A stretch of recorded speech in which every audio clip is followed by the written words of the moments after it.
Ms. Bondi, welcome. Congratulations on your nomination. I'm so glad that you've been nominated, as we discussed when we had the chance to meet. Thank you. It was a pleasure to work with you as a state attorney general for a number of years, and I'm delighted to see you here today before the committee. I look forward to your confirmation. You will be confirmed. I, too, have taken note of the number of times you have been asked about weaponization of the Department of Justice as if it was a theoretical possibility that might happen in the future. One of my colleagues on the other side said, weaponization may well occur under your tenure. We all know that weaponization has occurred like we've never seen before in American history under this administration. And I want to get even more specific. In the last 4 years, this administration has carried out an unprecedented attack and campaign against people of faith.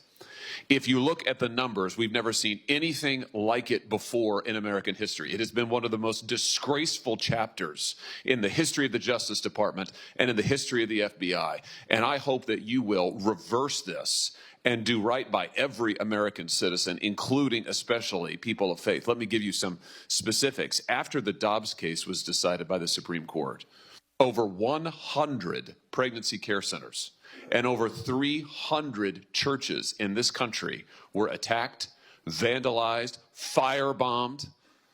Do you happen to know off the top of your head how many prosecutions Merrick Garland's Justice Department brought in those cases? I do not, Senator. It's a stunning number. It's 2. Hundreds of churches, hundreds of pregnancy care centers. And I might just add, these pregnancy care centers, the attacks on them, which were violent, which were gruesome, were egged on and encouraged by rhetoric from members of Congress, including members of this body, who have said that pregnancy care centers aren't real medicine, that they're not real doctors.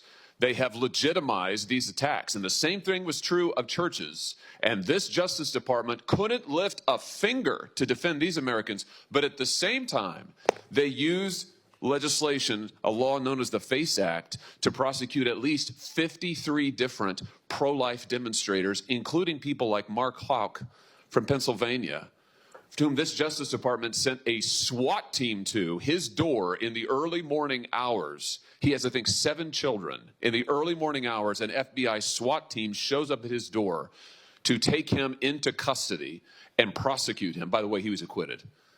This kind of outrageous, disparate treatment has to end. So here's my question to you. Will you protect churches and pregnancy care centers when they are targeted for violence, when they are targeted for intimidation, when their members or parishioners are threatened with violence or other acts of illegal behavior? Yes, Senator. Will you stop the disparate treatment of Americans on the basis of religious faith? Yes, Senator. Will you stop the deliberate persecution of pro-life Americans for nothing more than their pro-life beliefs? Yes, Senator. Will you ensure that nothing like the Mark Houck case happens again, that Americans do not have SWAT teams arriving on their front doors with armed weapons to terrorize their children and their spouses, only in the end, of course, to have the case lost because there was nothing to it? Will you put an end to that kind of deliberate intimidation of the good American citizens on the basis of their religious beliefs? Yes, Senator. I'm glad to hear you say that because we need it. We need it. Ms. Bondi, we need a new chapter at the Justice Department, and we need it quickly.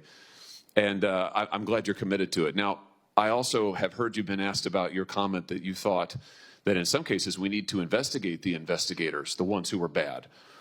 You know, I have to say I'm glad to hear you stand by that. We need to do that. You need to do that. And I'll give you another example. I'm sure you've read about this memo, which I now hold in my hands, this memo that was developed by the FBI field office in Richmond, Virginia, 23rd January 2023, targeting Catholic parishes for spying, for recruitment of infiltrators. I mean, the memo goes on and on and on about the FBI's plans to put assets into Catholic parishes, into choirs. This is an unbelievable, unbelievable assault on Americans' First Amendment rights, and we only know of it because of a brave whistleblower who came forward and released it to us. And I will tell you, I have never been misled and lied to like I was by the current Attorney General and the now former FBI Director when they sat right where you're sitting now and told this committee, oh, we don't know anything about it.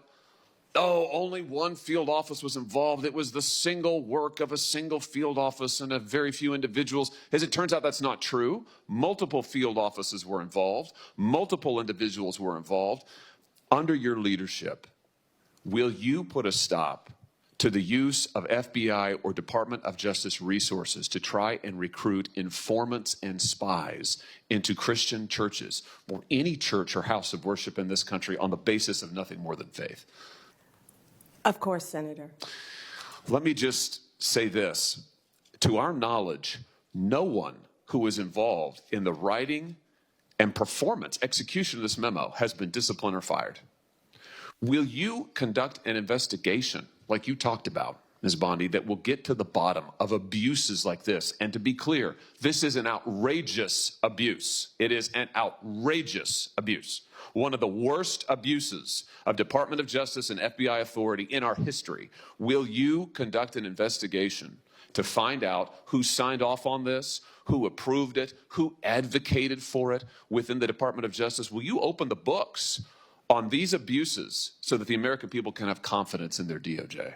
Senator, and I think what you're talking about is the ultimate weaponization, what we've been discussing all day. If I'm confirmed as Attorney General, one of the first things I will do, there'll be many, but I will personally read that memo, and if Mr. Patel is confirmed, discuss it with him right away. Fantastic. And will you work with this committee and our relevant subcommittees? I'm going to chair a subcommittee called the Crime and Terrorism Committee. We're going to do our own investigation into what happened here at the FBI and the DOJ. Will you work with us as you discover the nature of these abuses, and as you put a stop to them, will you work with us to make sure the American people get all the facts and this never happens again? And Senator, yes, I look forward to working with you and the Democrats. I would think this is something that we can all agree on both sides, that this should not be happening in the United States of America, and work together on it. That's fantastic. Let me ask you one other question here in my just few seconds that are remaining.